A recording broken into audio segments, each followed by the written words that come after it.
but that's really the only management talent that's coming over. And then, we're contracting for their services to build out these sites, which seems to be the bulk of the relationship. And then also, the operations piece once they're built out and energized. Right, but this is what they do, right? So, so unlike, let's say, a CleanSpark or a TeraWolf, which the whole goal of CleanSpark and TeraWolf is to do self-mining, right? They build their own facilities, right? They build their own facilities. They don't really host other entities. TeraWolf did it for a little bit, but it's all about own your own facilities, host your own miners, build maximal efficiency at every step along the way, right? Then you get into these larger entities like US Bitcoin Group, which basically that's kind of what they do, the best I can tell, because I haven't read that SEC filing, but they do manage contracts. They build data centers. That's what they do. And they have tons of experience. Like I said, I know they've done it for Marathon, they've done it for Riot, and like I said, what I heard the CTO of HODL talking to Space, and she had mentioned that US Bitcoin Group, I think she said, ran 50% of Marathon's services. Marathon runs that way, where they have a lot of hosted machines. So, like, as you know, Marathon has the biggest hash rate in America right now, in North America, of the publicly traded miners, but a lot of that is hosting agreements that's done through US Bitcoin Group. So I think when someone asked the question, what would we be comparable to, and he used Marathon as the example, I think that's applicable. Or a HUD-8 too, which is again an older fleet, that's going to run on maximal efficiency. So I mean that's their forte, I think, which is taking a fleet that may not be the newest machine, maximizing the efficiency of an older machine through software, maximizing energy contracts, maximizing build outs, and just like doing the infrastructure play. So, and yes, you're absolutely right. That was absolutely new information. So that was one of the things I actually, two of my questions got asked, which was great. But one of the things that came out, YOLO, was that we are getting the CFO from US Bitcoin Group. So yes, they are 3 years old. So I'm assuming he's been the CFO through that 3 years, and obviously they've done well. And he's been the CFO that's been guiding them through this merger between them and HUD-8. So he's got that experience doing this merger. But I'm assuming, again, this is only my assumption that, they're obviously going to have duplicate. I was wondering which executives we were going to get or what was going to happen, because obviously they have the full executive team of HUD-8 and the full executive team of US Bitcoin Group, and now they're going to be post-merger. So I was just sort of wondering, we don't know who the new CEO is going to be. I guess, the merger is not public yet. It's supposed to happen, I think, sometime in September. It's going to be announced, I think, September 15th or September 30th. I can't remember. But obviously their CFO is coming to our side, which I think is interesting. But I'm sure he's quite skilled. If he's been there for 3 years running their mining organization, I think it's more than capable. I don't know if anyone else has another opinion. Now, they didn't really give very detailed financial analysis. I guess I definitely have to re-listen and study it a little more. But what's your take in terms of coming out of the gate? Where are we on the efficiency curve? I guess the biggest concern is, we run into choppy waters in the market, and the investment of new funds into getting us to be more efficient may become questionable if it makes sense to do that, right? So I guess the question is, right out of the gate, are we mid-tier in terms of efficiency? We're different than most miners because we don't have to be honest, well, like I said, if you want to compare Marathon and HUD-8, so we're actually more like HUD-8. So that I was going to ask them quite, but there's a lot we can't ask them because they're in the middle of this merger, so they can't disclose anything, right? But after the merger, we actually have the ability to ask them questions. But the HUD-8 team is on Twitter Spaces all the time. Now, they have not been talking about the merger, but they do talk about their operations.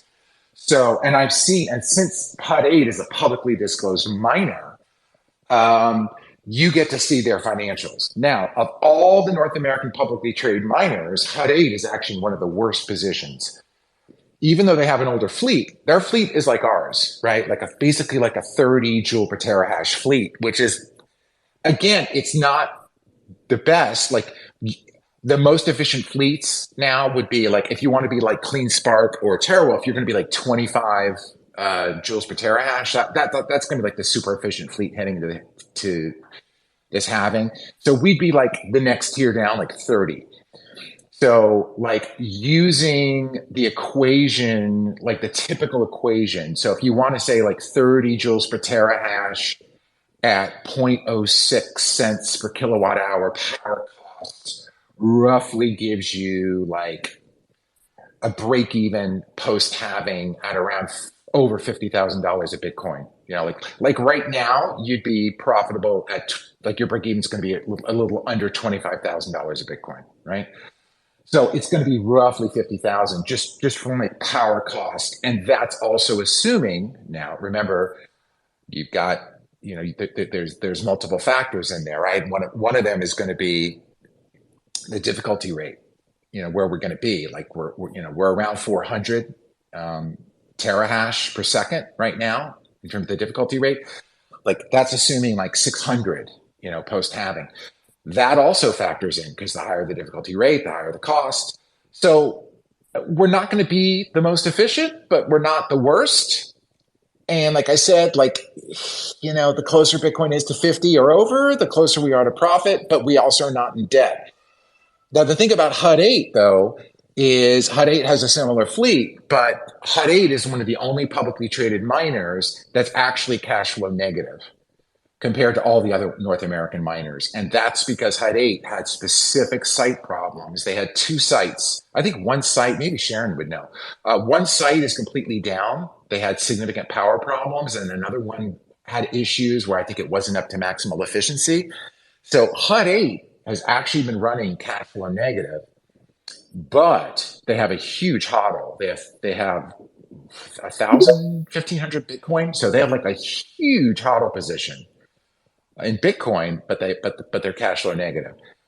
So yeah, I mean, it's interesting, right? Whereas we would be in a similar class of miners, but we have no debt and we have an income stream in the staked ETH position. So like it's a different value proposition. That's the best I can say in a general way, you know? So there's no way to really pinpoint how much we're saving relative to other miners in terms of debt service per Bitcoin mined to see if, you know, that factor makes us higher on the efficiency curve than we are just based on the equipment. Well, the efficiency curve, the efficiency stuff is the miners, right? Like if you want to talk about the efficiency, we know that. Like I've seen the inventory of the miners. So yeah, we're going to be at like the 30 joule per terahash. That's second tier. So the miners are less efficient. They're going to be 2 to 3 years old. They've got the proprietary software to maximize the efficiency. What are the downsides? We don't know the power costs, right? Like obviously they've got a facility in New York that's proprietary. We don't know about that. We don't know what they have brewing in Texas. Obviously they know about the Texas power grid because they built for Marathon and Riot and they've hosted for them, right? So we assume they understand the Texas energy grid, what the power costs are. And like these guys are experts at hosting agreements. And so, I mean, that's another downside in the sense that the hosting agreements are always going to end up being more expensive than self-mining. But as he was like explaining in that graph, there is a curve where buying new machines becomes less profitable. You know, you got your 1, 2, and 3 year projections out, right? So it actually may be more profitable to run the older machines that are paid for than to buy new machines and have that capex up front. But they have access to 180,000 machines that can be plugged in but then you're sharing 50% in year one. You share 50% of that profit with the Bitcoin miner, and then you just start owning more machines over the 5 years. You saw that curve that he was talking about. So Right. that's a slide that we're all going to need to analyze a little bit more.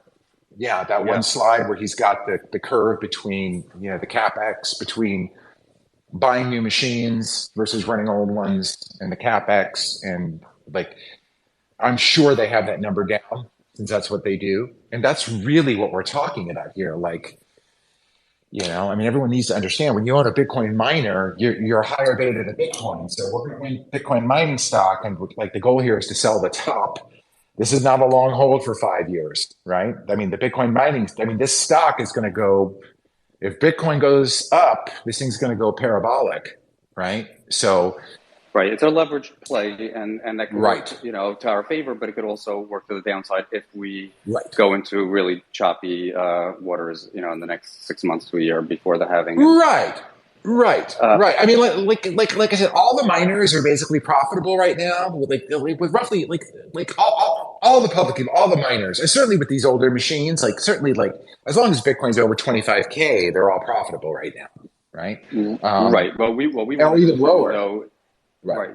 What we want to determine though is, you know, during that initial period, during the build-up phase, even if the market does dip, that we are still on the, you know, ahead on the efficiency curve. And it's a very dynamic type of thing. Like you were saying, you can have older miners, but it makes sense because of the capital costs to keep them running because they are profitable. And then there are times where you want to get rid of those and upgrade. Also, you know, people were criticizing, you know, giving up a big chunk of the first few years of mining revenue and sharing that. But that could be a very good way, if it's done right, to leverage the operations. You know, sometimes it's good to just buy a piece of real estate outright, and sometimes it's good to, you know, take that same $1 million and spread it out about, you know, buying a few different properties, and that could be a very good way to leverage. But again, it's a matter of, it's a balancing act. It's a very dynamic type of business, and you just don't want to be caught off guard. Yes, and buying new machines is complicated as well, because it really depends on when you buy them, right? I mean, like CleanSpark bought them, you know, 6 months ago when the price was low. And listen, the pricing of the new machines may be okay. I mean, Bitcoin kind of bottoms out a bit, you know, by year end, the machines may be a little cheaper versus, you know, if Bitcoin hits 42K at year end, those machines are going to be expensive. So yeah, I mean, like there's a lot of trust me, bro here. So like, there's a lot of trust me, bro. But what I would say is, like I said, I have not read their public filing. Like, I've not read. That's the only thing. Like, the only way to back up U.S. Bitcoin Group is to. I mean, I know HODL, and I know the HODL filings, and I can tell you HODL, of all the publicly traded miners in North America, the big ones, you know, they're cash flow negative, and they're the only one.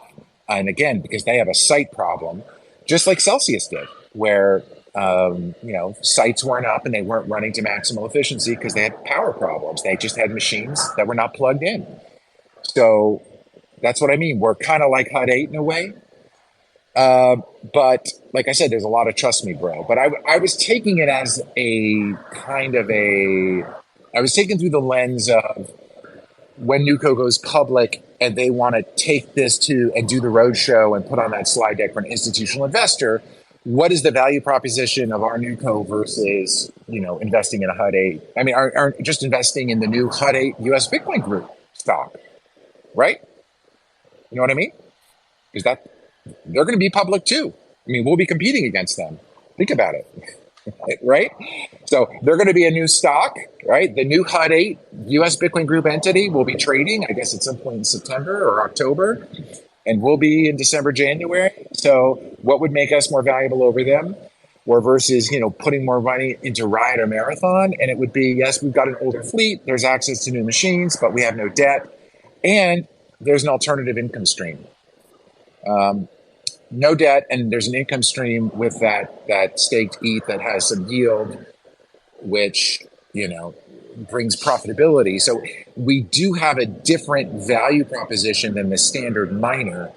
whose sole value is mining Bitcoin and being profitable by selling the Bitcoin. So we've got an income stream outside of selling the Bitcoin. So that makes it a little bit interesting. And, like I said, there's a trust me, bro element to it. But I mean, I think it's a pretty skilled executive team.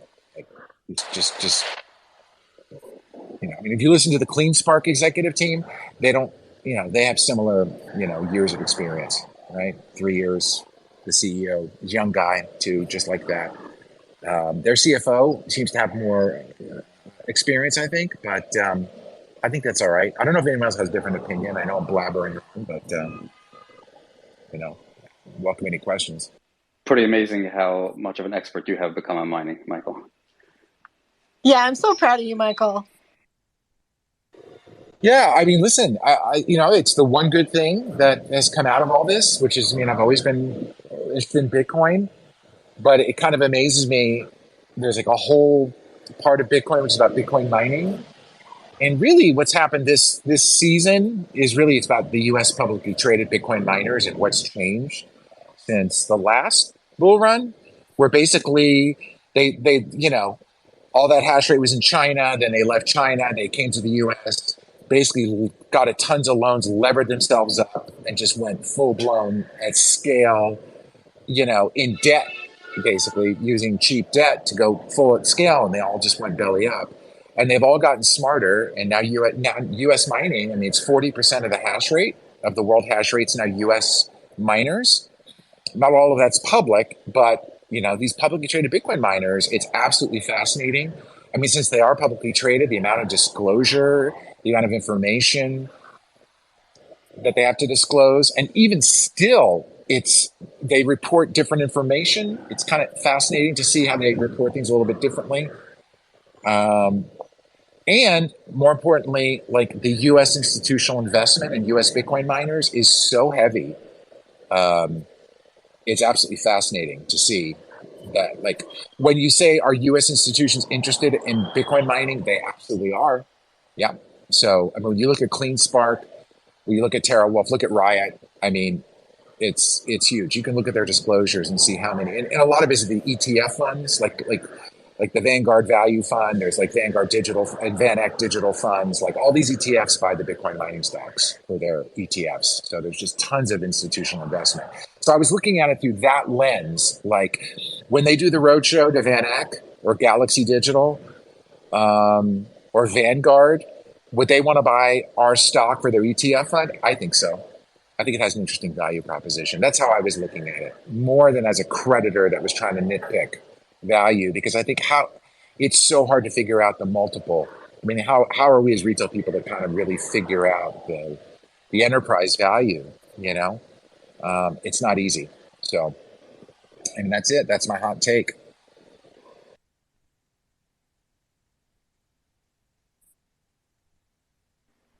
So I guess the question, you are looking at it purely as a mining play and comparing it to other competitors in the market. Exactly. Yeah. How do you guys think creditors should be looking at this? Because like I early on looked at mining and decided, what, I'm much better off just hodling my Bitcoin, because hodling mining stock or any company through the ups and downs of a cyclical market is very hard. It's very hard to hold on to a business when it's bleeding cash. Bitcoin, if you believe in it, even when it crashes, it hurts, but you're not losing money. You're counting your assets in terms of Bitcoin, and it's easier to kind of go through that. So a lot of creditors kind of park their assets, their Bitcoin, their Ether, in Celsius, not looking for that leveraged Bitcoin play. How do we like feel about that? And is that something that creditors should be concerned about? Or I guess comparing NewCo to orderly wind down, what would you say after this? Well, I would say this is just me, my own personal opinion. This is not investment advice at all. But Al and I have been going back for months. I mean, Al and I are both investors in publicly traded mining companies. Like, there's a bunch of us that, like, behind the scenes have been, like, in this space for months, trading and exchanging ideas. And, like, it was very hard for me personally to digest. And, like, part of this is, like, my mom's account. You know, my mom's 82 years old. Do I want my mom to have equity in a Bitcoin mining company? It's kind of insane, to be honest with you, you know, in the sense that, like, you know, these retirees that had, you know, USDC earning 10% yield that are now going to be not just exposed to, like, a higher beta play than Bitcoin. It's a bit much personally. I mean, that's the part of it, I think, that if you are risk averse, you are going to be like, this is the part that I think we as retail people can advise people, which is open up a Bitcoin chart, open up a Bitcoin stock chart, Bitcoin mining stock chart, any of them, right? Open up Riot, Marathon, right? They're all going to trade higher beta to Bitcoin. So when Bitcoin goes up, if Bitcoin doubles or triples, the mining stocks will 7x, 10x, right? During the bull run. Maybe 5x from here to 10x from here. Like, they are higher beta to Bitcoin. But when there's a downside, they are incredibly volatile as well. And I would also say that, like, for an older risk-averse retail investor, I am not personally planning to hold this stock for 5 years. Like, this is sell the top. Like, Bitcoin mining stock is a commodity. It's about power. Bitcoin mining stocks are about not just mining Bitcoin, but they are tied to power and the power industry. You have to think of this really as a commodity. And, like, this is not, I mean, like my biggest fear for the retail person who doesn't know how to trade or doesn't even have an equity account or is going to need to get an equity account to hold those shares. Like, this is not going to be owning an ETF. You are going to need to learn you're going to need to sell this thing. And you're going to need to exit, because to me, this is not for someone to hodl for 4 years. I mean, my biggest nightmare for retail people would be to hodl this thing, watch us get a multiple, you know, a 2x, 3x, 4x, and then not to sell the top, and then just to round trip the whole thing, you know, and 4 years later, they're back down to where we began. You know, so that's the downside, I think, for the retail person, is to understand you're holding a very volatile stock, something higher beta to Bitcoin. And half these people who had USDC don't know much about Bitcoin pricing either. So I think that's the part that maybe Simon, like the rest of us, can educate people, just to, like, you know, we're going to have tens of thousands of creditors that don't know much about Bitcoin pricing. So I think that's the downside, I think, is to round trip. You know,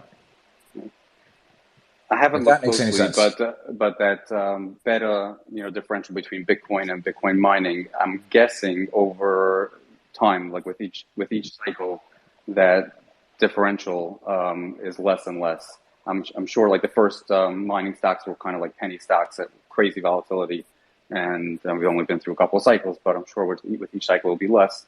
But again, it's a matter of, you know, the risk of making it through if we do have that, you know, real big capitulation event. Well, you really only have the last cycle of the massive publicly traded Bitcoin mining companies, right? Because that like the U.S. publicly traded miners really came into force last cycle. So they were miners, but they were smaller. But, like, really, the Marathon, like, all those miners, that was the last cycle. Yeah, those are the charts you're going to look at. But remember, there was a lot of boom bust, right? So Core Scientific is a perfect example, like Celsius Mining. TeraWulf, which was essentially insolvent in January and is now cash flow positive and doing great. So, like, these miners have gone from insolvency. I mean, if you look at the TeraWulf chart or the Riot chart, I mean, TeraWulf went from basically insolvency from a penny stock, and it did a 4x. I mean, Bitcoin did a 2x, you know, quarter one, basically through quarter two, and the mining stocks did a 4x. And then now, as the Bitcoin prices come down, like the Bitcoin mining stocks have dropped 25, 30% because they're high beta, right? So they 4x'd, so they beat Bitcoin, and now that Bitcoin's correcting, they're more volatile on the way down. So it's a very volatile stock to own. Now, I think just because of the scale, like when we have a public launch, obviously this is going to be a really big miner. So it'll be less volatile than the smaller miners, but it's going to be really volatile. And I think that's the part that has me concerned for retail, is just understanding both the upside and the downside, and having to open up a brokerage account to sell the stock. And just like, I just hate to see, a 70-year-old who's never traded before, like the FOMO that's going to happen of the stock increasing, but then understanding when to sell. I mean, that's the hardest part we all had to learn that, right? In crypto. So that's what I would see. Kind of the tricky part is that we're actually emerging from bankruptcy with sort of a more volatile, we're in a pretty volatile piece of equity there. So I just like, everyone needs to know that. But Al Micmac agrees, right? Like all the crypto people understand, but for the retiree, for the pensioner, I think like it's up to us to educate people. So.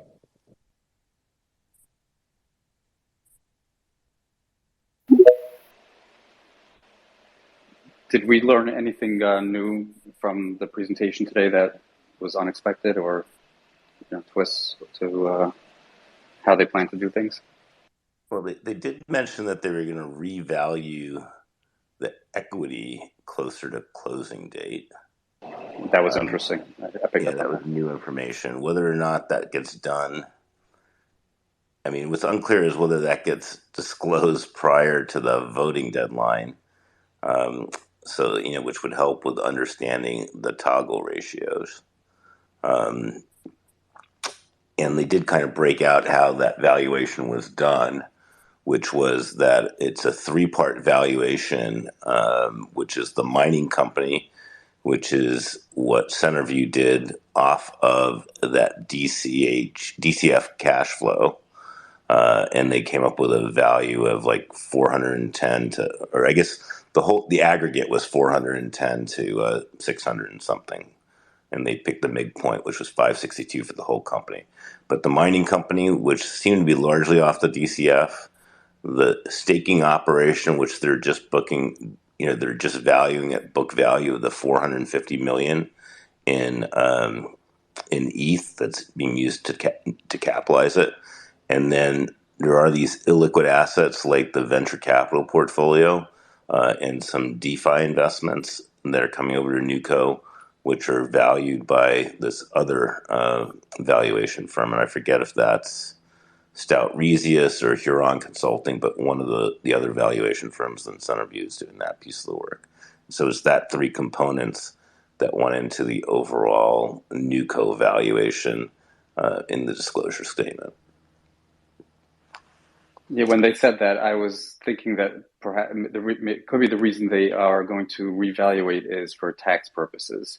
Like they have to, I'm not saying that it's unjustified, but they have to show obviously that NewCo provides more of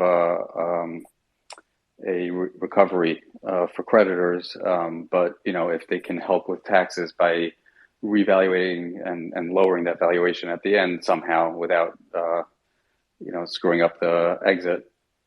It might make sense. Maybe. I guess I don't. Like I said, I don't think it was clear how that revaluation of the equity plays into the toggle decision. And then the other thing that we learned is that along with this NASDAQ listing process, they are doing an audit of the past 3 complete years, 2020, 2021, 2022, and they'll also be providing unaudited quarterly financials through June 30th of this year. Yippee. Finally. So how about crypto BTC? Yeah. Hey guys. I have a question about the issue of equity. It's just to follow up on what you were talking about earlier. So has there been any clarity on how non-accredited retail people that don't understand the intricacy of Bitcoin mining and they only care about their crypto, how exactly they would trade in and out of that mining equity? Has there been any clarity on that? Because I still don't understand how exactly it will work. Is it going to be just like you have this much mining equity on the Celsius app, it's going to show you, and then you can sell it on a liquid market? Or is there any clarity on that question, if you guys could? Only a little more. The answer is no to whether it'll be on the Celsius app. But basically, there's transfer agents that are in charge of transferring stock to other people, and they usually go to your brokerage account where you get a paper certificate in the mail. But 99% of at least of people have it in their brokerage account under what's called street name. And so they are specifically looking for a transfer agent here with a good international footprint, so that they can distribute the stock to international customers as well. But I believe you have to, and this is this is kind of where what I don't understand is, everybody's going to have a brokerage account that they can verify is that creditor's brokerage account for them to put the stock into so that you can receive it. I mean, I imagine that most Celsius creditors don't have brokerage accounts because, people just open Celsius accounts because they were using them for crypto. But then the other question is, if they do it that way, would they have to do KYC all over again, or would they use the KYC that Celsius has already done? No, I'm 100% sure that each brokerage firm will want to do their own KYC in accordance with their own compliance policies. Okay. Thanks for answering my question. Yeah, and I think that's why they mentioned that third-party person that's going to manage, who's handled millions of brokerage accounts. I think that's why they mentioned that specific third party that's going to handle that part, right, Yolo? Well, that's the transfer agent that's responsible for transferring the shares to those brokerage accounts. But the brokerage, usually what it is, you fill out one of these forms, and in each firm has, in the U.S., each firm has like a DTIC number, and you put the stock and so many shares are going into this account, and the brokerage firm's DTIC number, and then it gets transferred that way. There is the option, like I said, that you can also get paper shares most of the time. That is another thing that transfer agents do, is that that they send out paper shares, or you can send them paper shares, and they'll keep a digital book, which you can transfer to a brokerage account. So they may also allow you to have a digital book, that or they probably will, I guess, that records your holding, but you won't be able to trade that holding unless you actually have a brokerage account. So there were some rumors, I don't know if they were verified or not, where PayPal would be used to distribute the crypto. Maybe they could use something like Robinhood to distribute the equity, and then people would just have it transferred to their accounts. Robinhood is not a transfer agent. Robinhood is a broker-dealer. So, okay. Transfer agents aren't app-friendly. That's not how transfer agents generally have operated. At least in the U.S., it's an old industry. Sharon?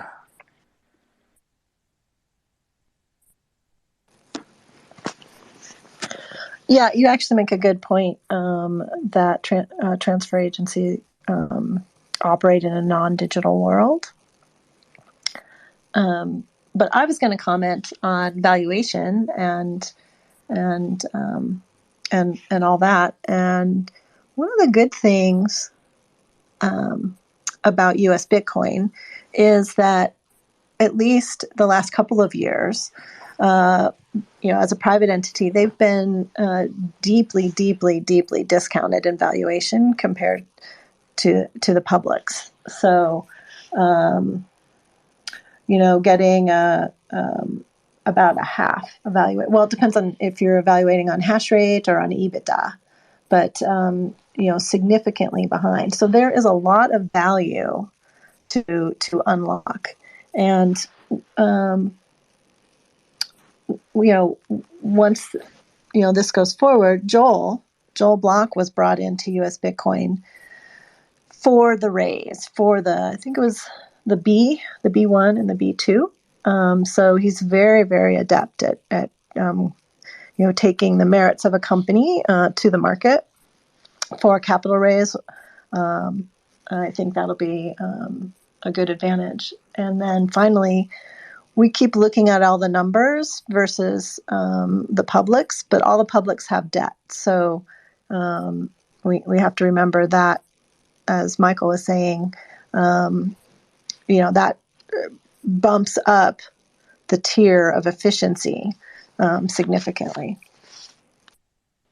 I guess the right way to do it is to figure out what that debt service costs if you take the useful life of a miner and divide that cost over the period of time, the useful life, and then you can kind of in an indirect way add that to the efficiency as a reduced cost to mining each Bitcoin.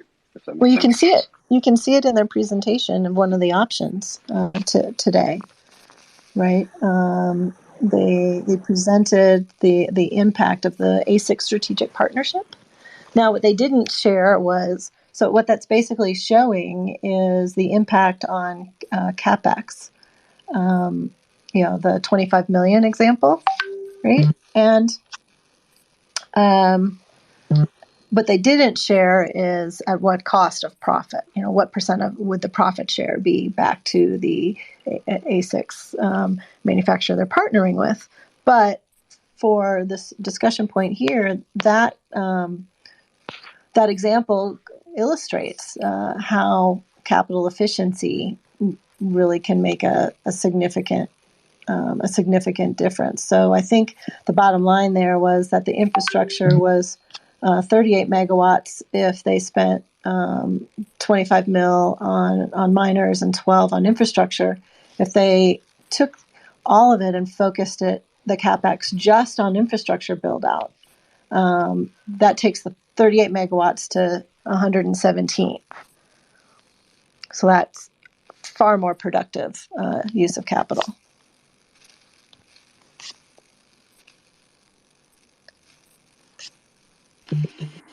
So it's kind of a leverage on leverage Bitcoin play without actually taking on debt. Right, where you're right, but you're sharing the Bitcoin, right? In year one, you're sharing 50% of the Bitcoin with the miner. Well, we don't know what the percentage split is. We don't know that. So it's a 3x in effect infrastructure capacity expansion, but how much of that 3x is actually productive for U.S. Bitcoin? We don't know that yet.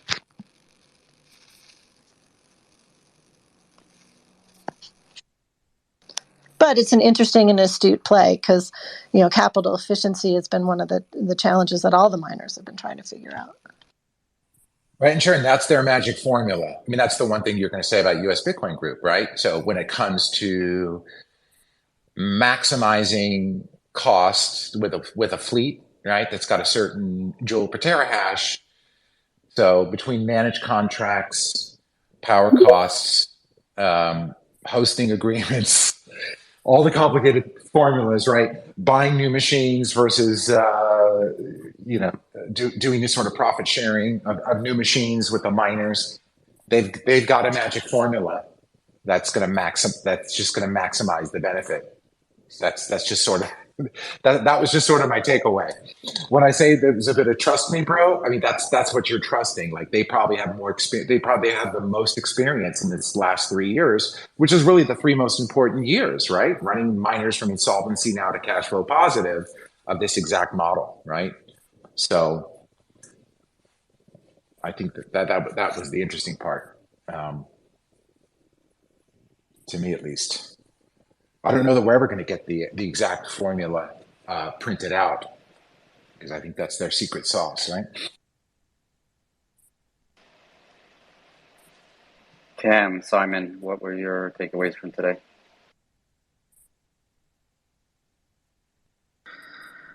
All right, well, I'll go. On distributions, so Chris Ferraro confirmed that for US investors, they will be using PayPal. So yeah, if you're a US investor, you're going to need a PayPal account to receive your crypto. And people have expressed concerns around their $10,000, I think it's weekly withdrawal limit. So Chris confirmed that he's brought that up with PayPal, and he's more confident that there will be a solution around how to deal with some of the larger distributions. From my own experience, you're going to have to prove the source of funds. So I don't think a company, I mean, we wouldn't be able to in our operation. Our AML policy would state that we'd need to know how that money was earned. And so someone like PayPal, they're going to have to do source of funds, source of wealth. And I don't think they'd be able to just say, yeah, it came from Celsius. I think they'd have to go a layer deeper to say, how was it earned to get to Celsius in the first place? I know that would be a regulatory requirement for us. So I imagine it would be the same for PayPal. That has not been the case with PayPal in any of their activities, right? They don't. I mean, when you go into a bank, or a bank will ask you, where's your money coming from, right? But a brokerage account, they don't really want to know where your money's coming from. They just want to know what you have and what your goals are. But PayPal, all their sign up is there is some KYC, but there's no AML questionnaire. Yeah. Okay. Cool. So that may become a thing, but it may not. So that's the PayPal thing for US, and then Chris thinks they can get a better thing. For shares, it's a tough problem.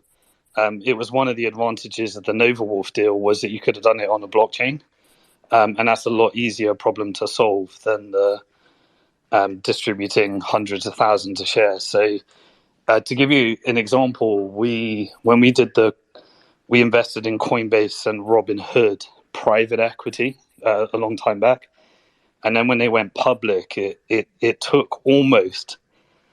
And I'm not saying this is going to be the same. I think there's a more efficient process for US investors. So I guess US investors are getting the short end of the stick on the crypto distribution, because you're going to have to use PayPal, but non-US are going to get to use the app. And then you've got 90 days to do it before you end up in something like PayPal. But there's going to be all the, what if you're from Russia, or what if you're from a different, those types of questions are going to come up. So there's going to be a challenge there. But on the share side, so I think it will be a lot smoother for US investors to get their equity. But you're all going to need a brokerage account. And so they said they'll be using a transfer agent that has already got experience of doing, companies probably like Apple that have got millions of shareholders. So historically, you use like a service like in Europe, like ComputerShare or something like that. And then you have a transfer agent. And then once you get that, you have to do this thing. I know we had to do that with Coinbase shares. You have to do this thing called a medallion guarantee, where you have to send all your paperwork over to a bank, and then the bank stamps it, and then you have to send it back to the transfer agent and various other things. And you have to do it with certified documents through snail mail. We had to go through this whole process, and so it's a bit of a nightmare to get delivery of the shares. But so that's going to become a thing. But I think if you've all got like Fidelity accounts or E-Trade accounts or anything like that, you might be able to. I don't know whether you'd be able. Some of you have, because you had retirement funds as well. So if someone had that, that's going to be a very interesting process. So I'd expect medallion guarantees are a hassle, big hassle. But because you have to go to a bank that knows you. But generally, like titled assets, i.e., if the asset says Simon Dixon, are able to be transferred without a medallion guarantee. It's only like if Simon Dixon wants to transfer it to the Simon Dixon Trust, or something, or Simon Dixon and Mrs. Dixon, where they're not the same title. So if it's not the same account name as your as your Celsius account, that actually runs into an issue where you require the medallion guarantee here in the U.S. Yeah. But, Okay. and by the way, computer shares, CompuShare, I think, CompuShare does exist here too. Okay. And is is that type of transfer agent. Yeah. Okay. So yeah, I mean, we're gonna, because we just secured our retail brokerage, so we're just gonna do something for our investors. But just try and put it into an SPV, make it a bit easier for our bank to the future investors. But that won't work for everybody. So yeah, that's. But doesn't your SPV is kind of a level of administration and fees on top of that, isn't it? Yes, yeah. So it would just be for our investors that want to receive it in that format, because they're used to it and they want everything in one account. So it wouldn't be a solution for everybody. So you'd probably end up opening like interactive brokers accounts and things like that. Yeah. So that's on the distribution. Actually, question for you, Michael, and Sharon as well. I guess the advantage of the 450 million of crypto is it will act like a price floor for the stock. And if it ever went below the value of the crypto, then that would obviously create an arbitrage opportunity. But did you see in any of the public companies where, I think you said Hut8 had a big crypto HODL, did it ever trade below the crypto value? Well, part of the difficulty that the public miners that have HODL positions, like Hut8, like Marathon, like Riot has a huge HODL, so does CleanSpark, versus a TeraWulf. TeraWulf has no HODL positions. They sell every Bitcoin they make, right, just to pay off debt. The problem with the HODL positions is under GAAP accounting. This is one of the tricky parts about getting public miners valuated appropriately in the US, is that GAAP accounting standards in the US don't allow for current crypto pricing. I think and maybe YOLO, maybe someone else can correct me. It's my understanding that the GAAP accounting allows the basis, but not like market to market. So they can't disclose current crypto pricing under current GAAP rules. They can under European ISO kind of standards in Europe, but in America, no. I don't know if that answers your question, Simon. But I don't know that the valuation will fluctuate based on ETH price. And I think they're making some adjustments for GAAP rules just because of that. It's in process. It's actually just coming out of comments period. So anyone that wants to comment on that should go to the website at Gap and take the opportunity to give a positive comment. Cool. Sharon, any opportunities in El Salvador? I saw that they're investing in a new big. What are you seeing over there? Are you meaning Volcano Energy? Is that what you're referring to? Yeah, I think it's a long-term game, right? Yeah, and that's a play with Tether is invested in the first tranche. Yeah, they just they did a video showing the delivery of the first couple of containers of miners going on site. Cool. Sorry, I missed the beginning. What? Yeah, someone asked a question. There was something funny that I will mention, which was they mentioned AI at the end, which was kind of interesting. And again, I look at that as the roadshow, what's going to get the institutional interest versus the reality, right? So basically, if you own Bitcoin mining stock, you're basically investing in power infrastructure and data center management, right? I mean, that's really what it is in America. This is data center management and power. So what they share with AI, and none of this is a reality yet, right? This is the hope. And HUD8 actually has done, of the publicly traded companies, HUD8 actually invested in data centers, I think 2 years ago. So they're in the forefront of this. But unlike an AWS data center, which we all know and love, which, by the way, of course, you can stake, you can run an ETH node on an AWS server. These these AI data centers are going to be much more like Bitcoin miners in the sense that they're going to have huge power requirements. So they'll have like power requirements equal to Bitcoin miners because of the GPUs that are required for AI computers.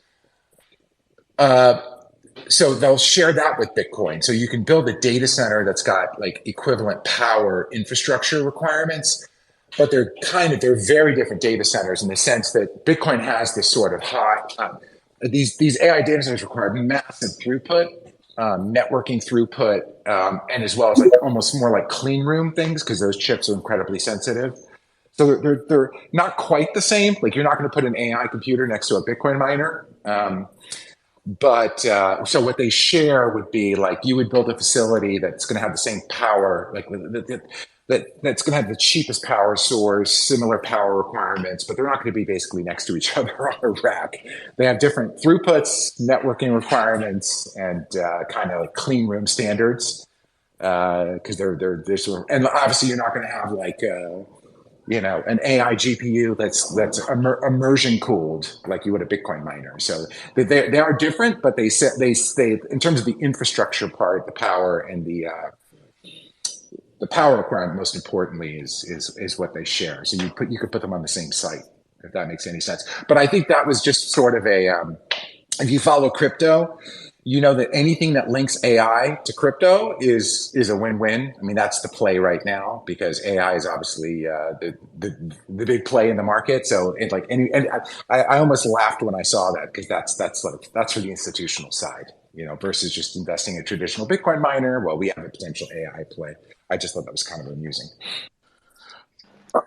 Simon. Yeah, that was. Sorry, go ahead. Because I have an important thing that no one's picked up on this. They haven't addressed the dilution aspect of your shares. Keep that in mind. That's one thing that a lot of people are not getting, that they could literally dilute your shares at will. Yeah, Harry, actually, on that relates to the governance. So there was another thing that came out on the meeting was, I don't know if anyone else picked this up, but just the psychology of how they see this thing. So I think obviously there's going to be a couple of board members. So Steve is the CEO, and then the CFO is coming across from US Bitcoin Group. But the rest of it, they see themselves as suppliers to the board. And so the board would be making those decisions. And the board is majority creditors, or who the UCC picks.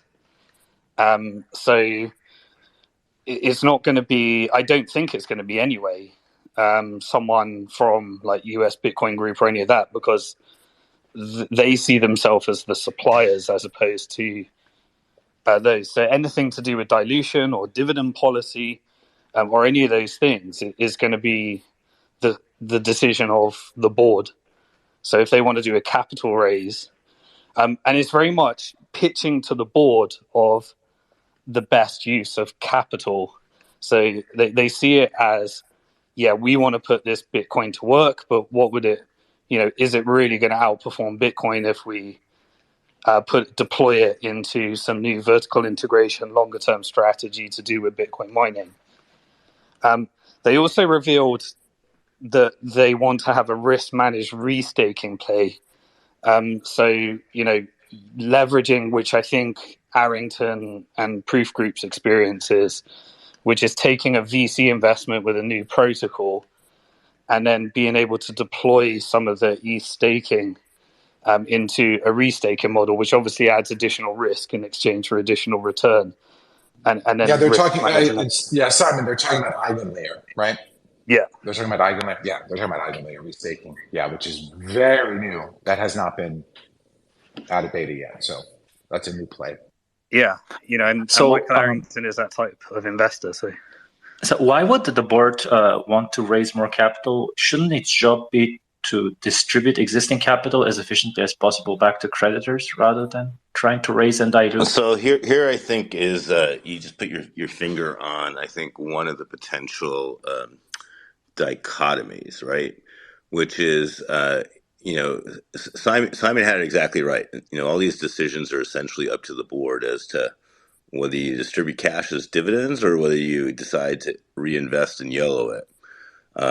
And they very much view this as a growth company, and that's the type of investors that they are talking to. And Ravi made this point, right? He's always talking about capital efficiency and what's the best use of capital, whether that capital, and this goes to Harry's point too about dilution, whether that capital is internally generated, for example, the illiquid assets, they're coming over, they're going to be turned hopefully into liquidity at some point. Those investments will be realized, and the NewCo and its board are going to have to decide whether to reinvest that either in more Bitcoin mining, more staking, AI data centers, or whatever other growth opportunities, or even this deal flow potentially that Arrington Capital is going to provide. So that is, I think, a difference in certain parts of the creditor community, especially those that toggle towards liquid crypto, where they want as much liquid crypto back as possible, versus I think where the leadership of Fahrenheit is looking to take the company, which is to be more of a growth company. Yeah, so what Crypto BTC is saying, that would be the goal of an orderly wind down. Very much this is about, they want to increase equity value as a growth play to outperform Bitcoin and ETH to try and drive a recovery, because they would never do that. Well, they would never want to do that because they're co-equity investors, and I don't think they're here for the income. So again, the board will make those decisions. But if you culturally want this to be return capital to creditors, then that's the orderly wind down model, and then just have a pure play mining to try and do that. But yeah, they definitely this is definitely being constructed as trying to get some of the growth over Bitcoin that Michael talked about with the other mining companies. Yeah, and then the reason we mentioned AI data center, because this is one of the. And by the way, this has not been done successfully yet, right? This is the plan that a lot of miners are talking about, which is that you need a revenue source outside of the Bitcoin cycle, outside of the crypto cycle. So if you're building a data center if you're going to build in upstate New York, next to a fixed source of power. Let's say you're in upstate New York in a low population center that's got excess energy that you can get at a low cost.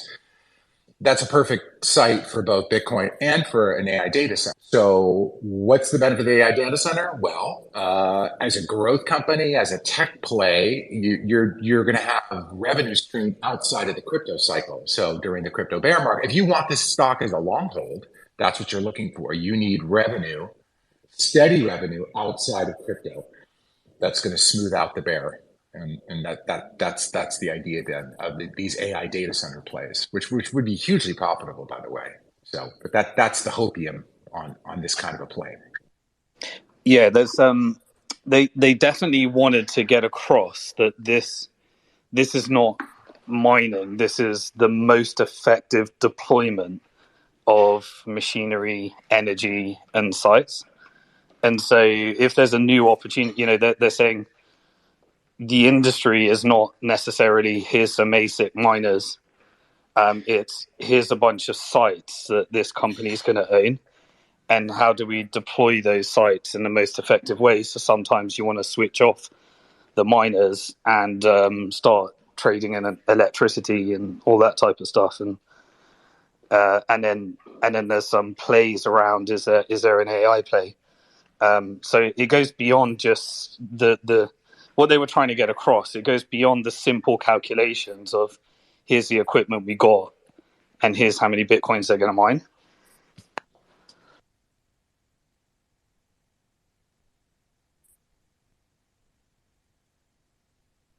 Yeah, I believe they started to demonstrate what they're going to bring to the table to create the multiple in the future. Yeah, I agree with you, Simon. Yes. So if you're expecting more liquid crypto, you're not going to get anything in terms of liquid crypto after that initial distribution.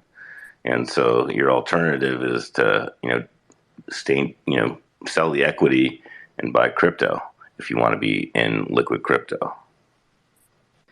So CryptoYolo, when we say liquid crypto, we only mean Bitcoin and Ethereum, right? PayPal is only going to distribute those because Celsius also has significant other holdings that don't have the regulatory clarity, like BNB, for example. They wouldn't be able to distribute that via PayPal, I imagine. They're selling it all. Everything's going into Bitcoin and ETH. But with the exception if you're a custody holder. If you're a custody holder, your return is like for like, and those assets are segregated. But if you're getting the distribution, from the plan, not from the custody settlement, then you are, as an earned creditor, then you're getting 50% value, US dollar value of BTC and ETH as that is determined, by the prices 15 days before the effective date. And it's the full discretion of the board to decide when and how and where they sell the remaining crypto? Celsius are going to do it before it. NewCo is only going to receive illiquid assets, Bitcoin and ETH. Celsius are going to, they're trading now, I think. Did anyone actually analyze the last coin report? I haven't had a chance to do it yet. I haven't done that now, but basically, most of the assets anyway, I don't know, Ruppi, maybe you did it, but there is already like 80 or 90% in only BTC and ETH anyway, ignoring CEL. And then but the rest is all going to be sold, as Simon said, prior to the effective date into BTC and ETH, unless it's deployed in illiquid, on DeFi. Yeah, they don't want to take any risk of trying to distribute assets other than the whole custody side, which is because of the property argument.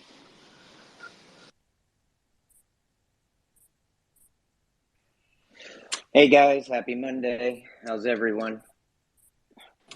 How are you? Ruppi. Hey. Yeah, man. I'm actually a little bullish just from I don't know how much new we learned today than what we kind of knew already. I'm a little I don't know, I probably said it multiple times, but Ferraro I'm not a huge fan of. He just knows how to read a script. He doesn't know how to do anything else, it seems. And I didn't like how everything he was saying was try. I am a U.S. resident, well, U.S. citizen, not a U.S. resident, and so I'll be getting distribution through PayPal, and I think I'm a large creditor, and so it would take quite a few, a couple years to get my money off if going through PayPal and getting the limits up. And so I'm just kind of curious. I don't know if anybody's on the UCC or anything like that listening here, but, I like how international users, if they can't find a solution for distribution, that they can just, get their crypto or get their BTC and ETH off of the app. And then anything after that would get converted into fiat and then probably a check in the mail.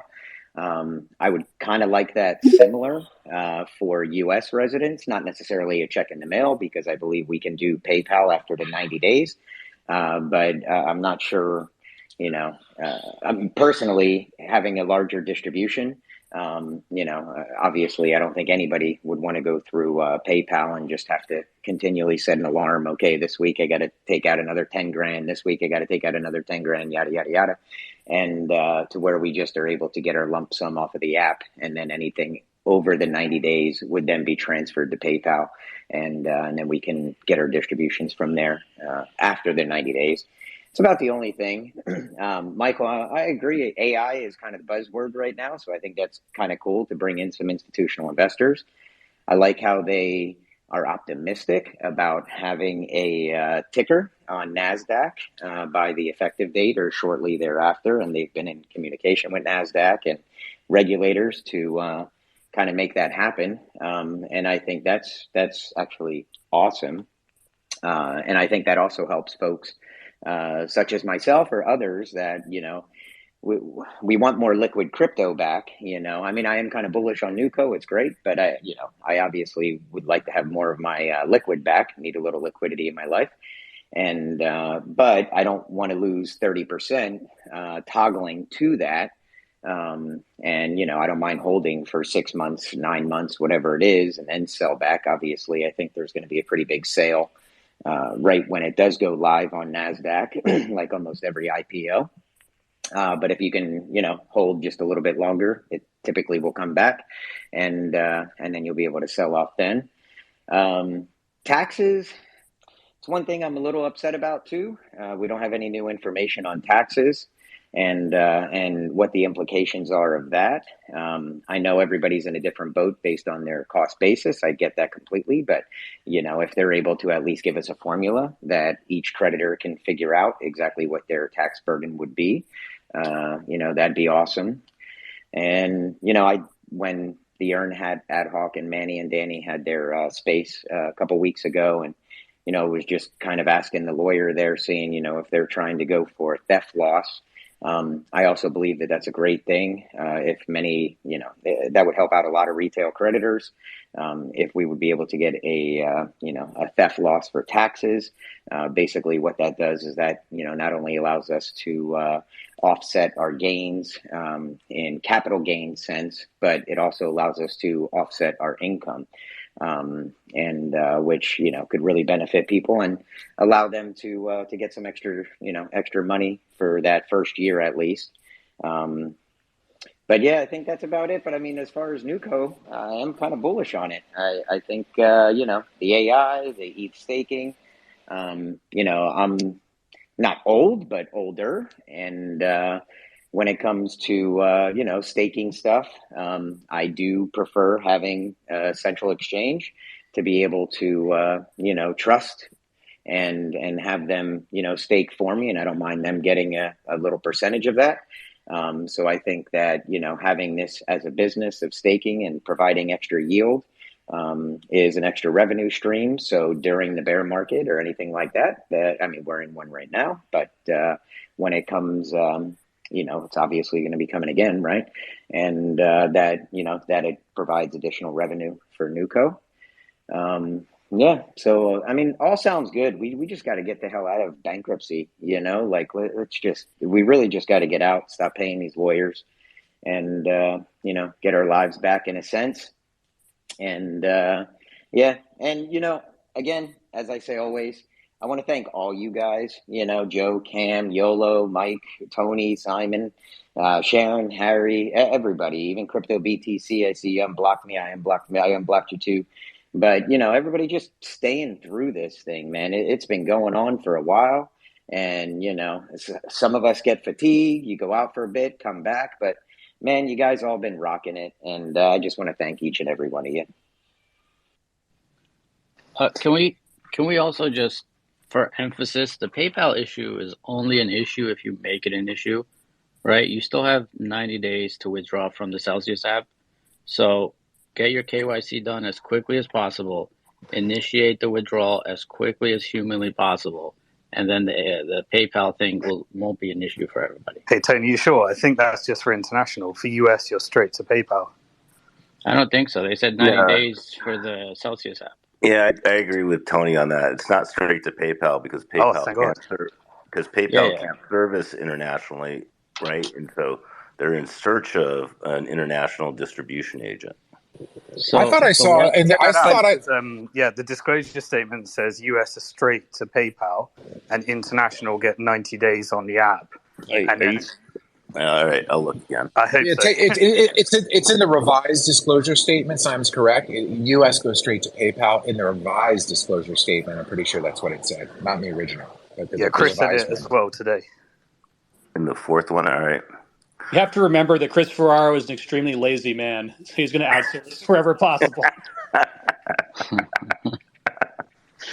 Hey, on Ruppi stuff as well. Ruppi, I'd say I know there's a massive belief about the superiority of an orderly wind down, but let me share a bit of my experience after going through that last campaign to try and put that decision in the hands of creditors.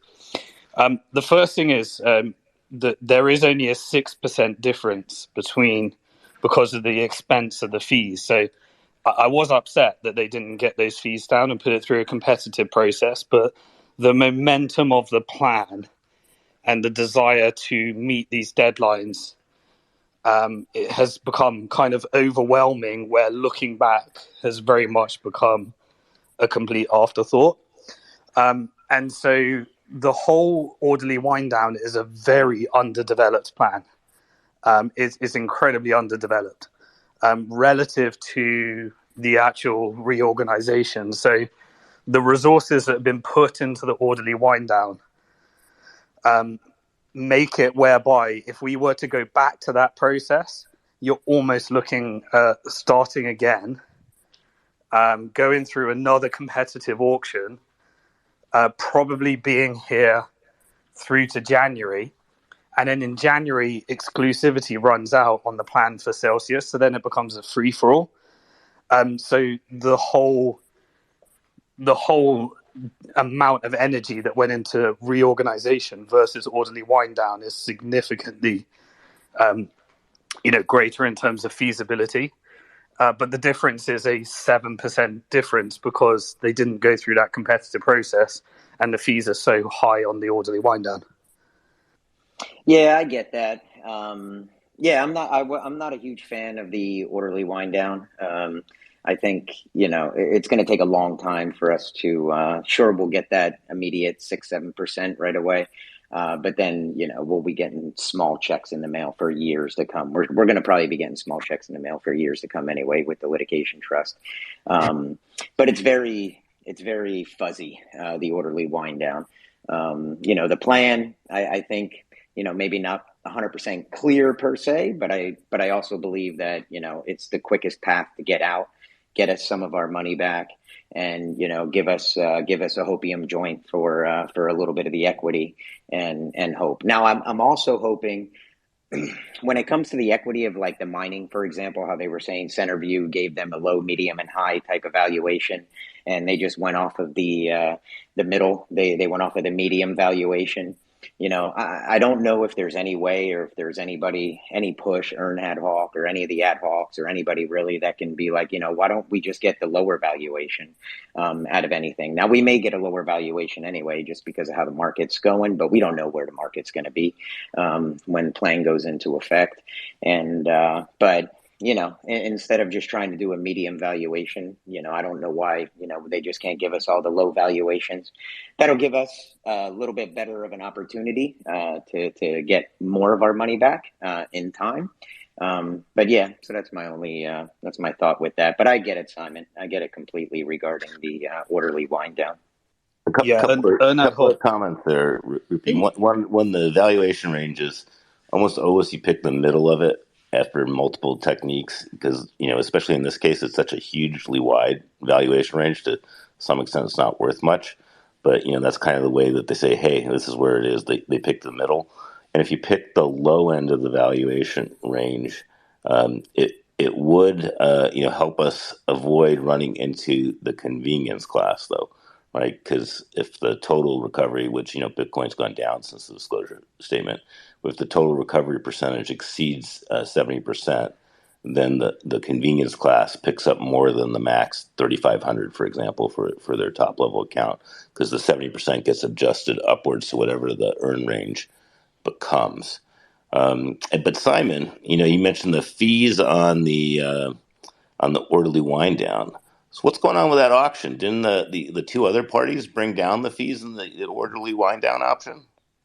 It was whitewashed, the whole thing.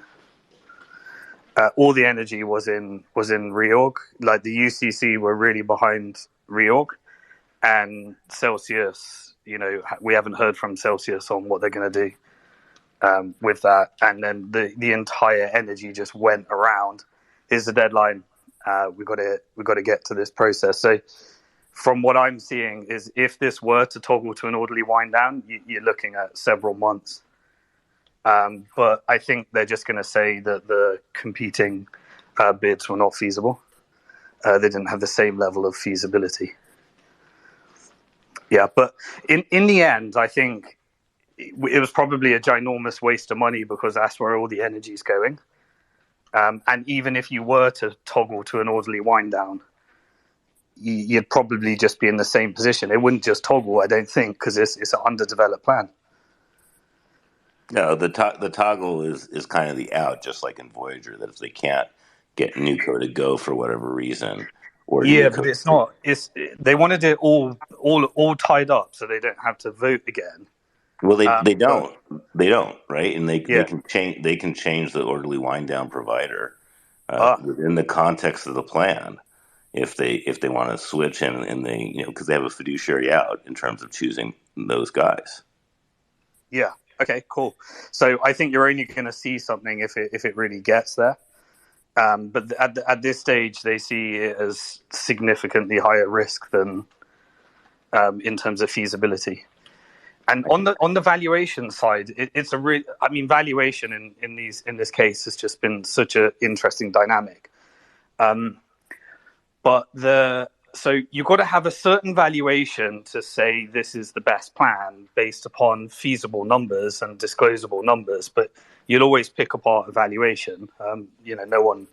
No one agrees on valuation, and then there's certain different goals. You've got the goals for the investors versus the goals of tax efficiency, and the two can often work, against each other. But they did comment today that they were going to do another valuation if the crypto market continues to decline. And so again, then we've got this crypto valuation mess that we're currently in. So if for example, my understanding is if the price of crypto goes below the petition date, then they're not going to be able to deliver upon some of the percentages in the disclosure statement. But then if the price of Bitcoin and crypto goes too high, you have the rug pull potential where they can make everyone crypto whole and then the assets go to whoever's next in the queue. But it goes down if it goes down, right? The recovery percentages go down. The recovery percentages in the disclosure statement were always going to change based on the change in crypto prices from May 31st, the day of the disclosure statement pricing, to that 15 days before the effective date. So that wasn't new. What was new was that they said that they would do a valuation of equity in the NewCo equity somewhere closer to the closing date, but they were very vague on that. So it was totally unclear if that was going to be used, a revaluation was going to be used in the toggle, whether we'd have that information before we voted, when it would be disclosed. That was new and was pretty vague. But isn't that the biggest problem with an orderly wind down? Because you can't. How do you ensure you actually get good price for the assets, especially those that are very big? That's their job. That's the But then, like, it comes back. But doesn't it come back to the issue again of predatory buyers acquiring our assets on the cheap? That's why you're doing an orderly wind down as opposed to a Chapter 7 liquidation. They're not required to sell it tomorrow. They can do it how they think is best into the market and run processes, and that's why it's orderly as opposed to a liquidation. But Jimmy, you haven't had a chance yet. Immie. Oh, sorry. Speaking in regards to the orderly wind down and the current plan, I'm going to mess this up, so somebody correct me if I'm wrong. I could have sworn, and Simon, I don't know if you were just talking about this, but I could have sworn in the presentation he said that going with the current plan and even getting the liquid crypto would be more than the wind down. Is that what we were just saying? There's more total recovery. But because of you're not, there's certain costs of the wind down that are higher than in the ongoing business, and so the ongoing business has, and that if you look in their waterfall chart, there is this like differential of 50 or 100 million between the two numbers in terms of what's available because of that difference in capitalization. And that that a liquid piece comes much later to you, and that the Correct. mining company. Yeah. What I think there was a question around if somebody toggles and gets the full crypto allocation and it's complete, and they actually get the full 30%, which is highly unlikely. But if you do, then there was a question of, do you get more crypto under the NewCo plan if you get the additional 30% versus the orderly wind down? And he confirmed, he said, I haven't seen the numbers, but I think you'd end up with like 60% of your... I posted it in the nest. There was a correction by the UCC that I put in the nest. And that actual number for an earned creditor that toggled, it would actually end up being 58% liquid crypto, not 60. They did a correction there. It's in the nest. There you go. I think that's what they were referring to. Is that the question? Good. Yeah, so you're getting if your toggle got fully satisfied, you would get more from the NewCo than from the orderly wind down. In terms of so the key is to get enough people that are bullish on this equity, so a chunk of that can be fulfilled, and that's what this solicitation process is hopefully about. I think some people are more bullish than they were before. Others will be equally as skeptical, but hopefully people are getting to decide which side of the toggle they want to be on. Simon, I have an honest question. Are you interested in acquiring equity if people are selling the mining equity? Depends on the board. I invest in people, not ideas. So I have a. We need more Tonys to toggle, guys. I just want to interject. It's a great conversation, and I want to keep it going. It may be recorded. I should have recorded it. It was really just to get people's sentiment after the presentation. So hopefully it is being recorded, and if it is, we'll try to get it out there. So just be aware that Hey Joe, sometimes even though it's not recorded, you might be able to get with Twitter and get your files for your history, and then this will be on there. So that's just an FYI. Great. So Tony, even though the toggle's named after you, the famous Tony toggle, you also guys in loans negotiated preference for the liquid crypto aspect of the toggle. As part of the settlement. So, how much do you think that the loans group will end up with most of the liquid crypto through the toggle, or do you think that there'll be excess liquid crypto available from the equity side of the toggle? No, the loans guys are probably going to take up all the crypto. We're working on refinance options, so assuming we can get that locked in, I imagine the majority of the people are going to want to just refinance. Tony, I'm not into loans, but is that refinance? Is that what you guys are trying to work on with SALT? Yeah. We're talking to a few people, SALT, Figure, Ledin. So, Harry, go ahead. So I have a question. I've been looking at some of these coin reports. So initially, the date of petition, right? July 13th. Celsius has been earning continuing to mine Bitcoin and all this stuff, right? And at that point, we had a close to above 50 to maybe even 60% recovery if it was to be liquidated, right? We're a year plus into this, and all of a sudden, we've had our different coins, some of them sold. At the time, it was a 1.8 or $1.5 billion hole. Now it's a bigger, and we've paid crazy amounts of money to legal fees, examiner's report, all that stuff. So we've actually lost money, and our recovery, if you do the toggle, switch, if you just want as much crypto out as possible, has dropped. What do we gain by this? Like, I legitimately want to know, like, everything that Celsius has, minted or gotten whether it's their staking with ETH, their Bitcoin manufacturing and all that stuff, it's all gone.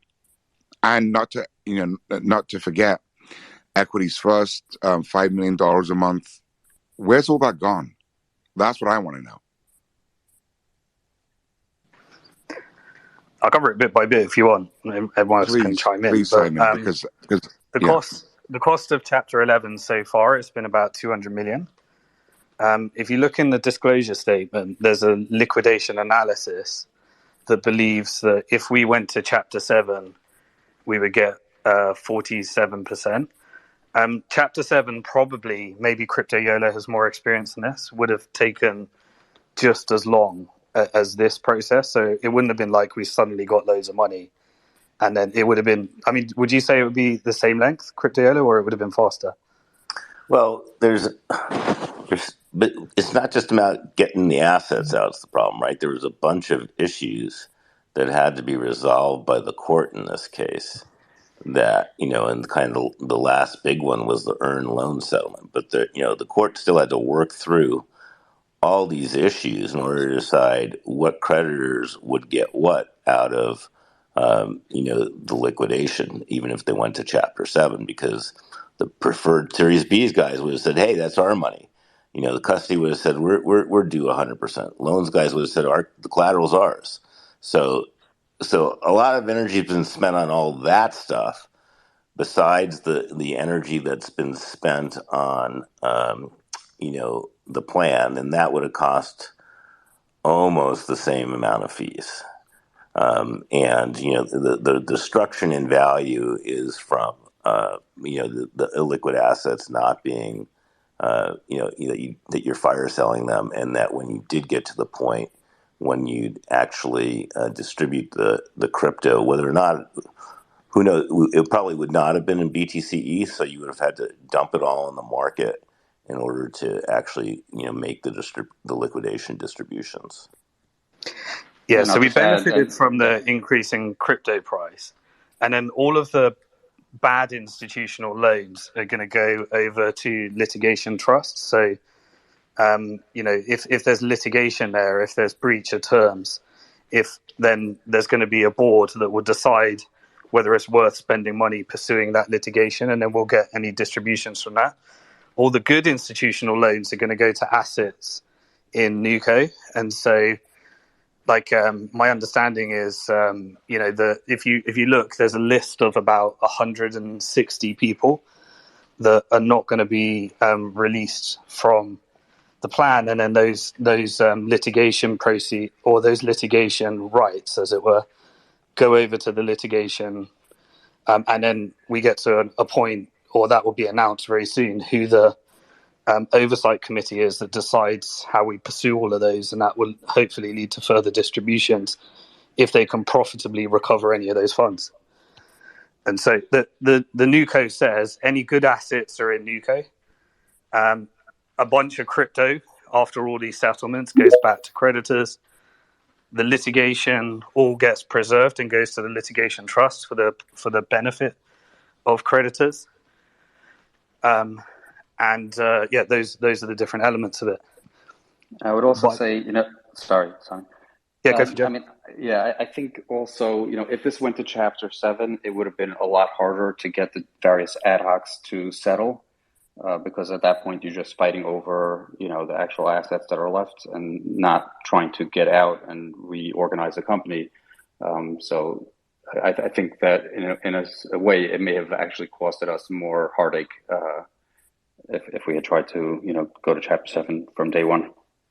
It would have been a worse outcome all around. But by the way, Harry, that Equity First loan that you mentioned, that's considered a performing asset because they are making their payments. At least last I heard about it. Right. So I don't think so. I thought that I don't think they're making their payments. I thought they stopped making their payments like last April or something. It's been a while. Man, I have to look at that. But I think they stopped. I don't think they're making any payments. So that's on that? Because no, I thought they were continuing to make their relatively low payments. But maybe you're right. But that's what I was told. Yeah, my understanding is that They are making isn't that the situation where basically Celsius returned the loan, but the collateral wasn't released to them because and they're making like these minimal monthly payments. It's going to take like 5 years to pay off or something Yeah, ridiculous. last I looked, they stopped and it's going to be litigated. So they want to. That's one of the priority litigations. Can they legally stop if they're not bankrupt? I mean, they would have to declare bankruptcy in order to stop performing on a payment plan. Right? Anyone they can default. They did stop, so apparently they can. Yeah. Well, they're certainly preserved for litigation on in those exhibits A, B, C for the litigation trust, whether it's performing or not, but because they were in breach of the original loan agreement anyway. Mm-hmm. My recollection is they did stop also fairly recently. This is also a company that once Celsius was asking for the return of its collateral, they literally refused to return phone calls, like from the internal notes. They weren't able to even get through to Equities First at first until they worked out their kind of sweetheart loan repayment deal. And I think they've just recently reneged on it. So that's what my recollection is, although we can follow up on that to figure out if that's the case. So what did they do to the collateral? Did they just lose it, or did they spend it for something else? Well, basically, what they did is, what they did, the most important thing is, like, where does that money now go to for us? Like, is this going towards, like, CryptoYolo said, is going into some kind of working trust? Is that going to be considered part of the NewCo company? To you, Harry. Or is it going to go into a litigation trust for distribution? So if it's a performing loan, it's the illiquid assets on NewCo. If it's non-performing and it's purely a litigation matter, it's under the litigation trust. And, when they collect from Equity First and Alex and everybody else, then, any recoveries go into the litigation trust. Litigation trust is not just about clawbacks, even though I think that's what's on most creditors' minds. I'd assume that it's going to go into the litigation trust solely because even Fahrenheit today said the illiquid assets were approximately $300 million, and Equities First owes us more than that. Yeah, the biggest illiquid asset is actually the core scientific investment, and then there's a bunch of SAFs that will lead to Matic and stuff like that later. So there's some decent assets there. Simon, did you notice? I don't know if anyone else caught this. I don't know if anyone else is following the core scientific bankruptcy. But I believe I saw a statement in the core scientific disclosure statement for their bankruptcy that they're negotiating with Celsius to give us a mining site. And I don't know if that's a part of the litigation between Celsius and Core. Maybe that's the settlement what we get. Did you notice that, Simon, that we may get a mining site from Core Scientific? Maybe that'll settle the debt. I'm not sure, but I don't know if anyone else noticed that or had seen that, but it had crossed my path. Read between the lines. So the UCC have wanted to announce something, but they couldn't. The UCC were then surprised that something made its way into the core scientific document.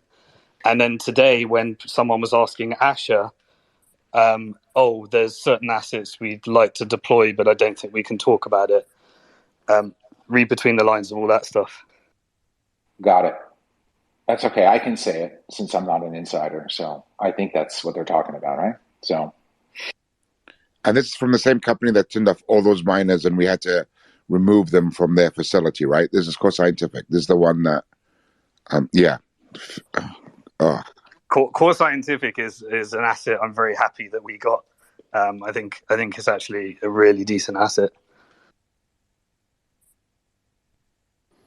Speaking of assets, just to talk about the coin report briefly, can anybody guess the two assets that we net added since December? Cell? Funnily enough, we added 1.1 million Cell somehow and 27,000 ETH. Everything else there's less of. So presumably they exchanged into fiat. Would be the reading between the lines, fiat and ETH. So what happened to the BTC that we're continually mining? They're mostly selling it. There's no net add. They changed between wrapped Bitcoin.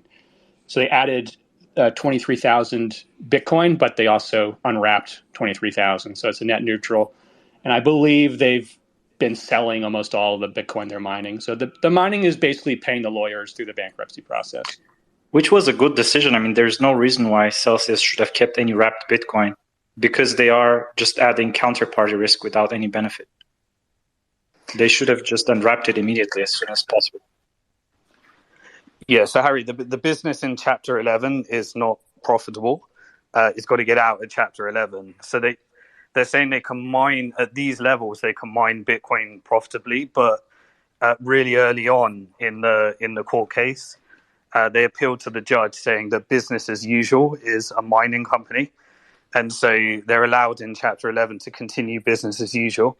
And so the way to cover all of their costs was they started, whenever they withdrew money from an exchange, they added it as revenue. Whenever they sold stable coins, they added it as revenue.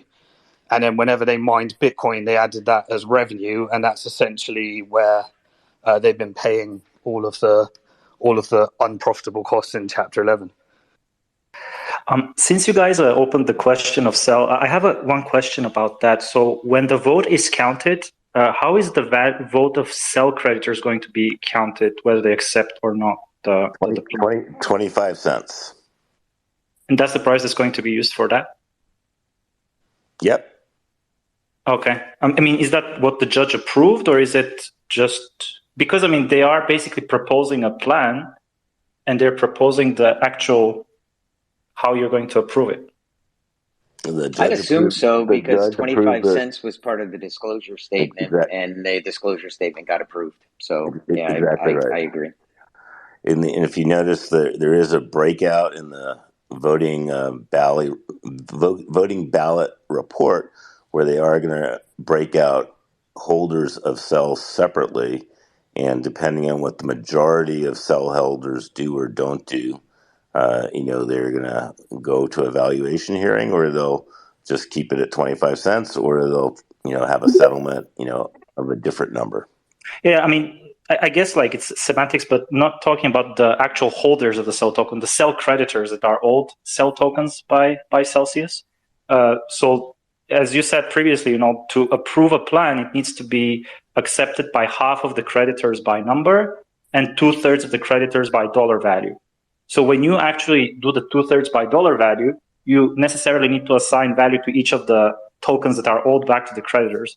So you're saying basically 25 cents is the price that the so remember, it's all of the creditors that vote. So in the Voyager case, only 6% of the creditors voted, but 96% voted yes for the plan, or something like that. In the Voyager case, they used the price of VGX at bankruptcy. Right. But yes, it is 25 cents for the voting. You can ask the lawyers if you don't believe me. Okay, I mean, that's pretty odd, because basically they're asking you to approve 25 cents, but then they're presupposing that price for the voting. They're not asking you to approve 25 cents, just like they're not asking you the orderly wind down, just like they're not asking you the NewCo.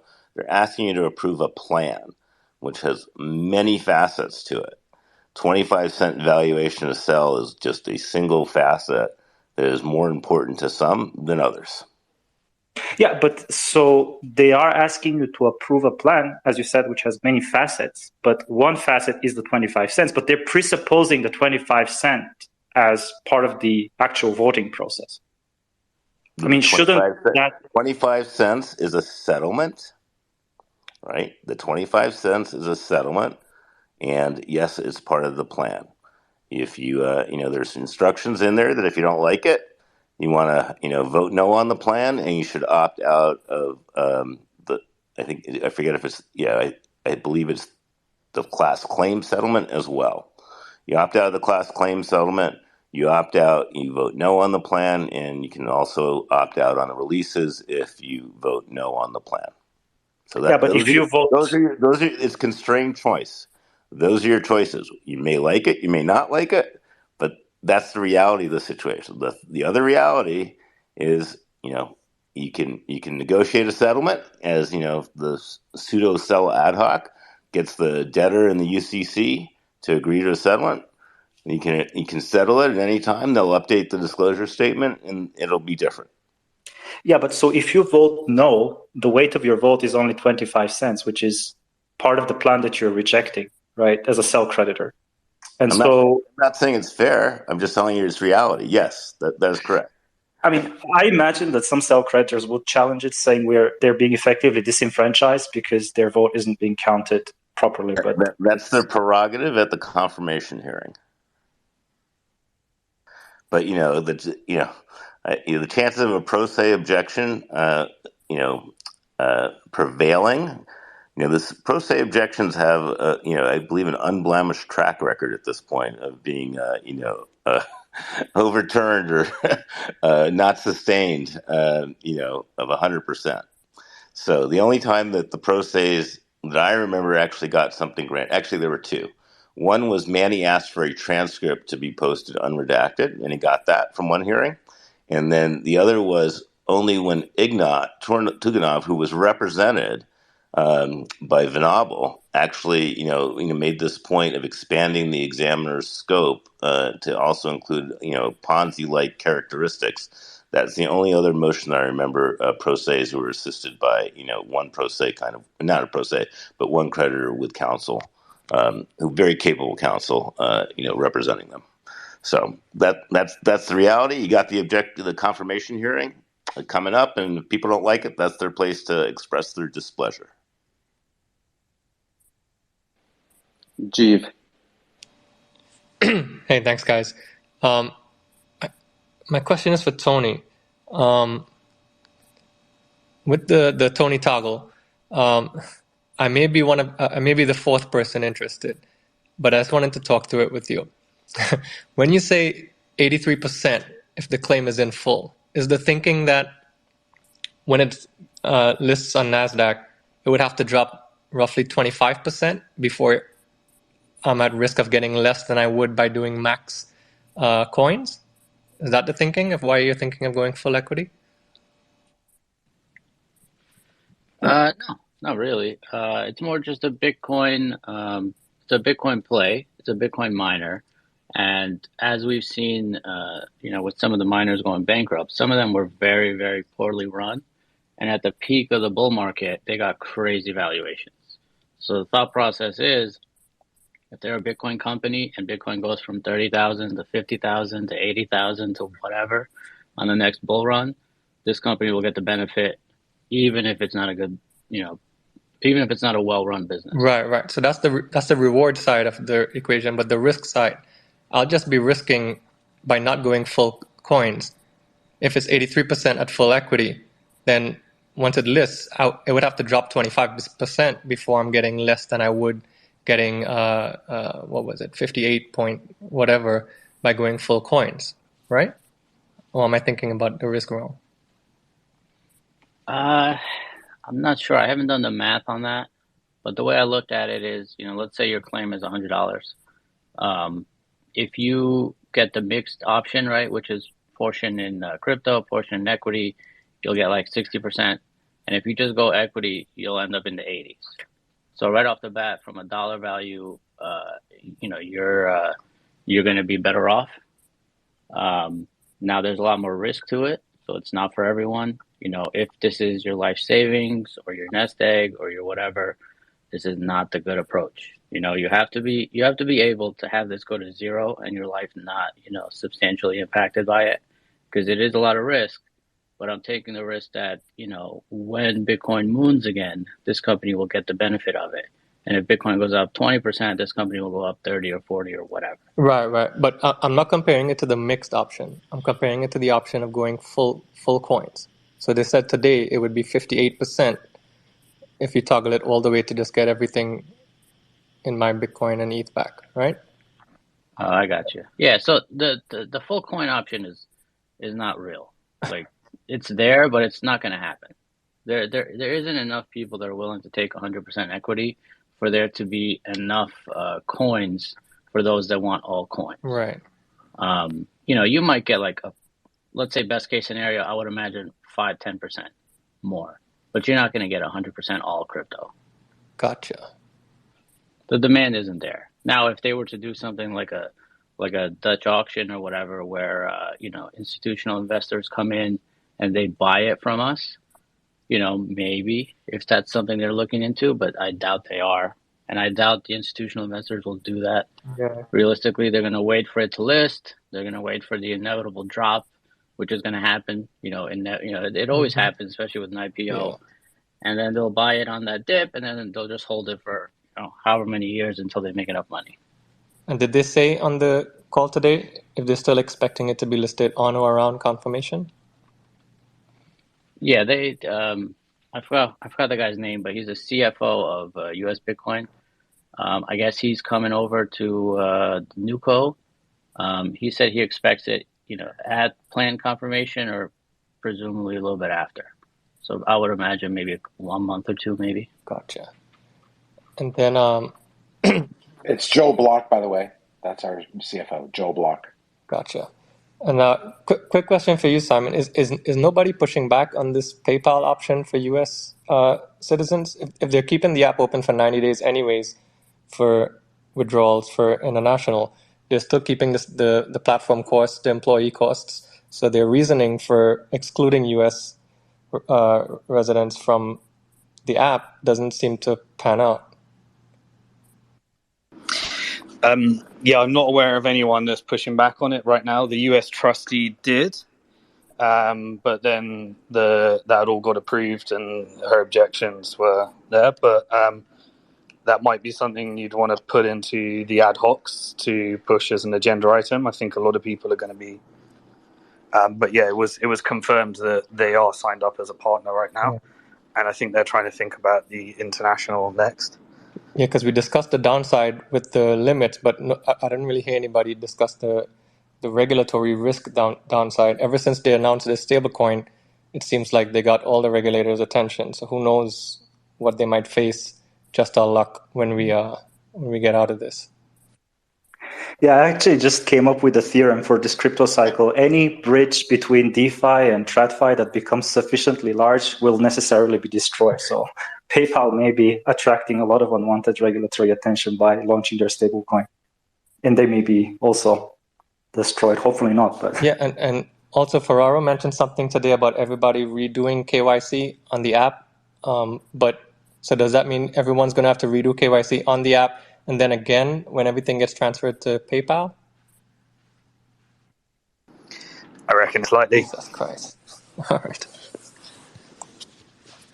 Well, I think that's what I had. Appreciate you guys. Thank you.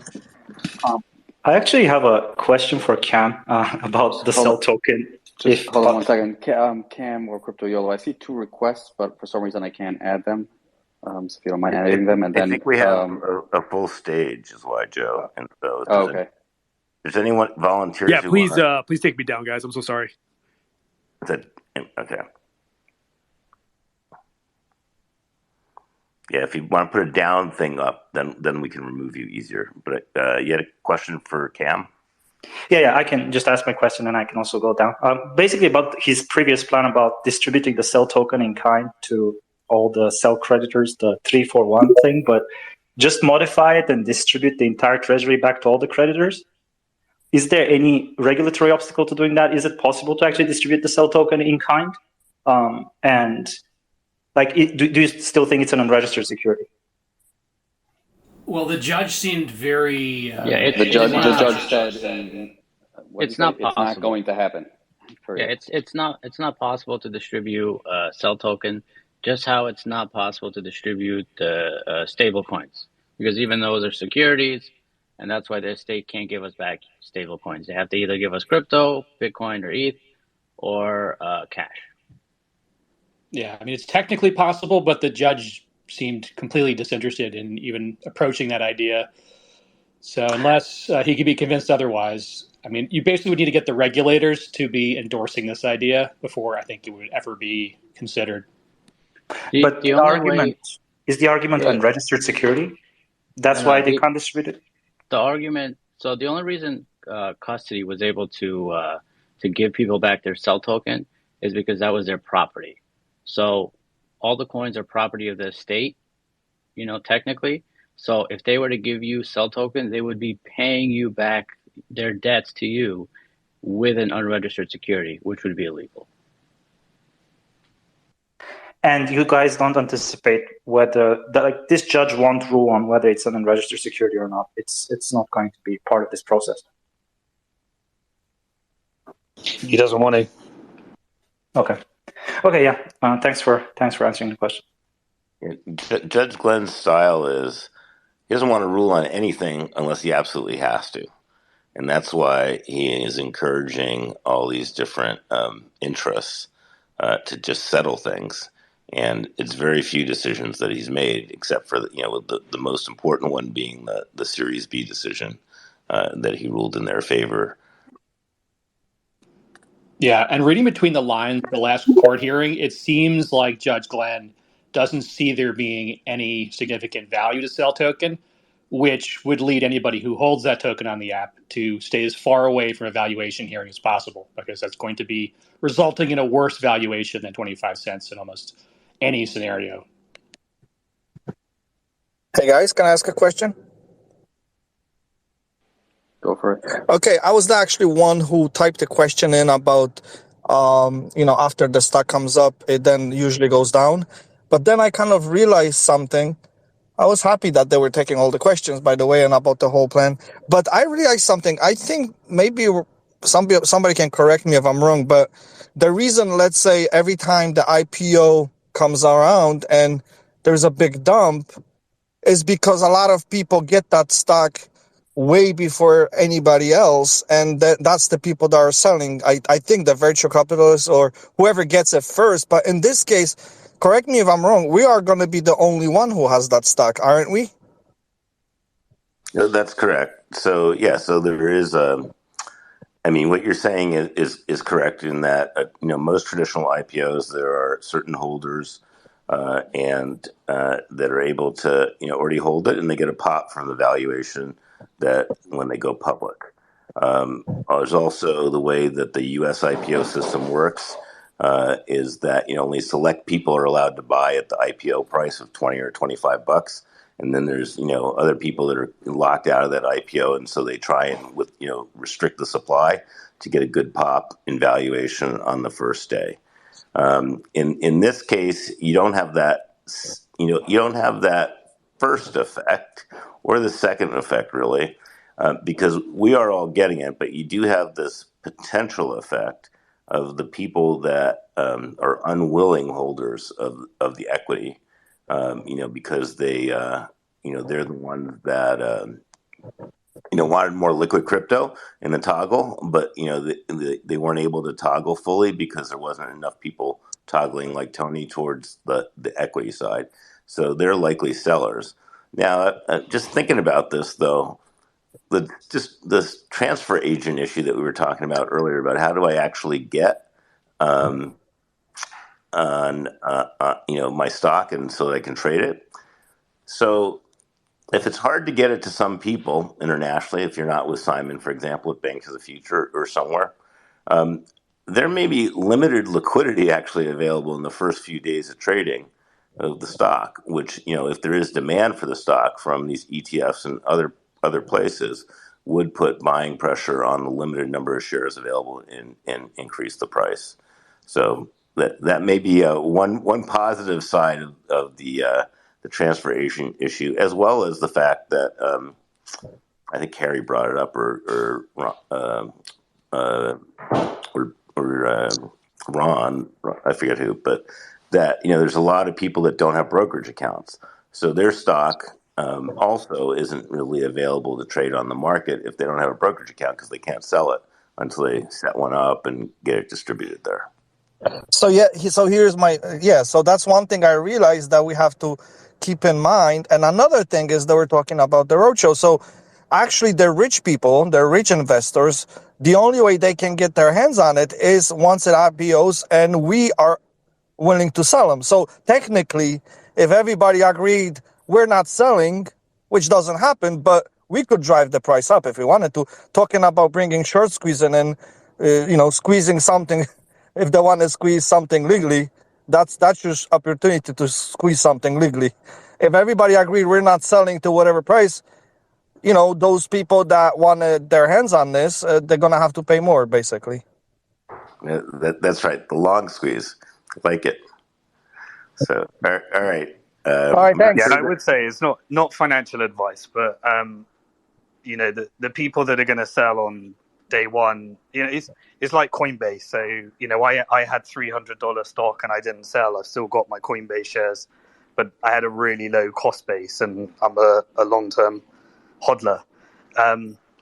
But yeah, I think the people that are going to sell immediately, they are going to create a lot of sell pressure, and I think they are going to be the net losers in the end. So unless you're going to be purchasing that stock and you believe in the long-term vision, then I personally think it's best to.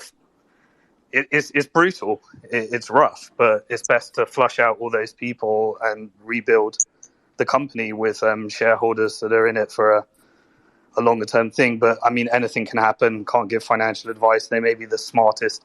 If I had sold my Coinbase stock, but Coinbase is quite a good comparison because it was a direct listing, and it just had all the insiders, the VCs, the executives that were selling.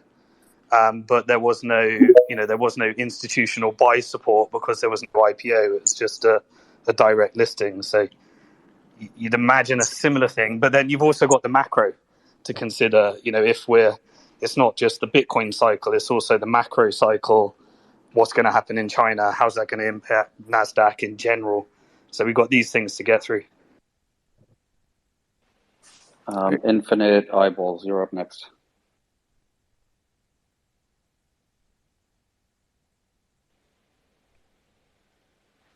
You don't have a name, but you have your hand up if you want to speak. Okay, Jovi, Infinity. go for it. Hey guys, I'm kind of just chiming in, but I kind of wanted to play devil's advocate here because I'm hearing a lot of the possible positivity or the upside, but I'm wondering if it goes the other way and more people, maybe I'm not understanding the equity enough, but if it goes the other way and more people just start dumping than expected, and the price falls, the price of the equity falls. I mean, long term, are we still considering it like it's still kind of safe because we do have the mining company producing the Bitcoin, or if the price falls enough, is it like, does it get to the point somewhere where it's just like, okay, this company's not gonna handle? Well, it's still underwritten by the liquidation analysis. If you look at the valuation of the that the liquidation analysis assumes that they sell off all their ASICs, but then you've got 450 million of Bitcoin and ETH. So if it ever trades at a discount to that, then there's an arbitrage. And then you've got you've got competent operators deploying the mining. I mean, that's what we've been waiting for, just a competent team to be able to do that. And then they were also saying that, look, we got to get out of Chapter 11, which is a mining and staking business. But there is a larger vision. And the interesting thing is the board is going to be appointed by the UCC. So, there is going to be an ongoing community of shareholders that probably have good levels of communication with the board, and so it's kind of, there's a part of us where we're in charge of our own destiny here. There's another part where it's just pure market forces. The sell pressure is real. That's going to be a thing, and yeah, but there's assets that underlie it, and then there's the Bitcoin halving, and then there's the macro cycle. Right, but just for the equity, if enough of it sells off, does that at all affect the mining operation, or is it just more of a long-term wait? How would you see it affecting the mining operation, Jovi? Because I guess it's two different markets. Right. Okay. Wait. So the equity is not a part of the mining operation? No, the mining operation's value is represented as the majority of the equity, right? So the equity consists, the equity value does reflect the mining company value. So the way it would affect the mining company if the stock dumps is that in terms of raising new capital, should the board and the management team say, hey, we need more capital to invest in the business, and they can't borrow it, which is another option that the board and the company have, then it would make it more difficult. It wouldn't be as favorable for them to issue new stock, which is the other side of the dilution thing that Harry was worried about, to get that new capital to grow the mining business for more. Well, yes, part of it. And the other part is, if you've all noticed, we become just equity holders, not secured equity holders. So if this NewCo company begins to falter, we are moved down to, the lowest tier in terms of recovery if the NewCo company fails. But yes, CryptoYolo, you nailed it. But right. But out of the gate, there is no debt on this company. The company is unlevered, debt-free. And so in bankruptcy, the only people that are above you are, once again, the lawyers. Those come first. And then, anybody that has a secured position and your employees and things like that. Well, that's why I was really hoping that we would get that secured creditor, because, it is our company and we've already gone through one bankruptcy. And that's what I was really hoping for, that we would become secured equity holders. But I guess that's not going to happen. Yeah, I just wanted to add, though. Yeah, I just wanted to add. Go ahead. Yeah, sorry about that, Yolo. But just for Jovi, is that unlike the original plan, which gave us a security token, the benefit of a NASDAQ launch is that there are huge crypto funds, right? VanEck has crypto digital funds, there's huge institutional interest, ETF buyers. I mean, there's only 20 publicly traded Bitcoin mining companies. You have MicroStrategy, you have Grayscale Trust, and you have Coinbase, right? I mean, those are the only publicly traded crypto entities, right, in America. So there's huge interest from institutional buyers into Bitcoin, publicly traded Bitcoin mining, and we're more than a Bitcoin miner, right? We're actually a miner plus an ETH play and some other interest there. So if we're undervalued, I mean, I can only anticipate that there'll be huge institutional interest in buying an undervalued publicly traded crypto company. I mean, that's kind of what you're hoping for, right?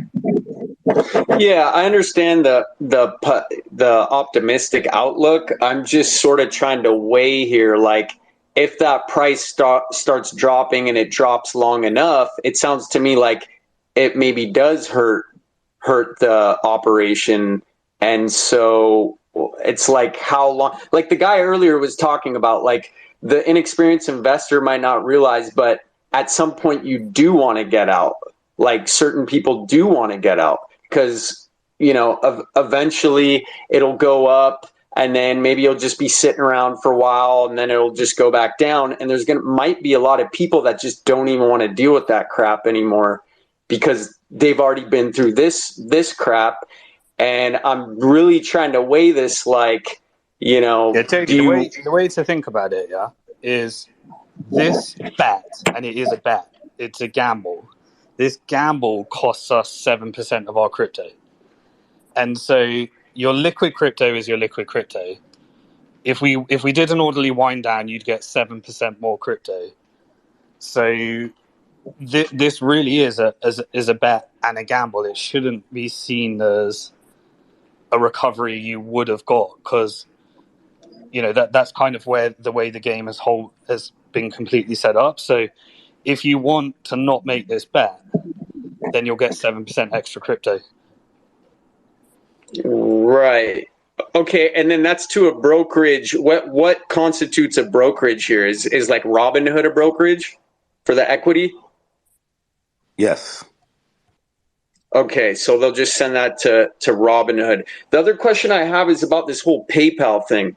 I personally hate PayPal. I've been limited on PayPal for no reason. They usually don't offer recourse. It just sounds ridiculous. I don't know why they would select PayPal. It's not even really a crypto company. It's like trying to be.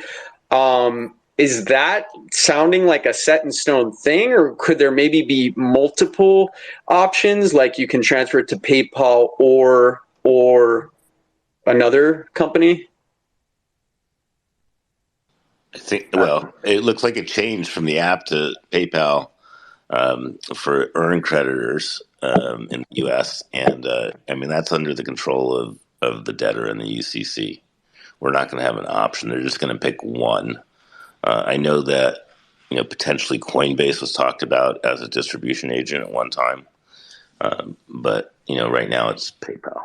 And I guess they clearly have the capability because, custody, I did go back and look at it since that last came up. And custody and withhold, and if you have a corporate account, those are all handled by the app in the U.S. It's just the individual earned creditors, like the majority of us, get stuck onto this PayPal system. Mm-hmm. Yeah, I think their decision making process is one of you're thinking of that. They're thinking of what's the likelihood of the counterparty that we transfer this crypto not being compliant, being sued by the SEC, or going insolvent. And so from their perspective, they just thought PayPal was the least likely counterparty and most feasible. I mean, I would have said Coinbase would certainly meet that criteria. I think that's a risk most of us would be willing to take, but they see PayPal as that institution Right. that doesn't have the SEC, suing them and stuff like that in their mind. Right. Or they got a buddy at PayPal. Yeah, that's that one as well.